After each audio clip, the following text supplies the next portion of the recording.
Everyone thinks landlords are the only way to own a home. That wasn't always true. For most of the 20th century, millions of people across Europe and North America built their own housing through cooperatives.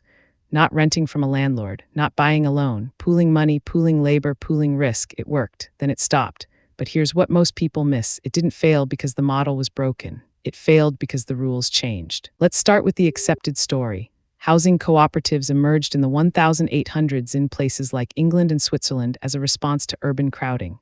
Workers pooled their wages, think of it like a buying club, but for shelter. Each member owned a share, each member had a vote, no profit motive, no landlord skimming rent. The idea spread like wildfire. By the 1960s and 70s, cooperative housing was thriving. New York had thousands of members. Stockholm built entire neighborhoods around the model. Munich, Berlin, Toronto. These weren't small experiments, they were mainstream alternatives. Families paid in, lived there, and when they left, sold their share back to the next person. Stable, affordable, democratic.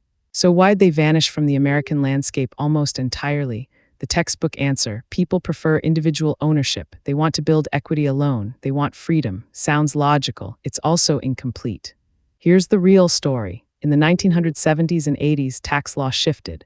Mortgage interest deductions made individual homeownership financially explosive for middle-income earners. Buy a house, deduct the interest, watch your equity climb. Cooperatives offered no such tax break. Your share wasn't treated the same way legally. Banks preferred mortgages to cooperative loans. Simultaneously, zoning laws tightened. Cooperative buildings didn't fit the single-family narrative. Financing dried up, not because the model failed, because the deck was reshuffled.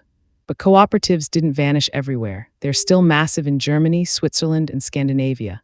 Why? Because those governments never tilted the tax code toward individual ownership. They protected cooperative financing. They zoned for it. The model works. The economics work. What changed wasn't the cooperative, it was the policy framework around it. This matters now because housing affordability is crushing cities.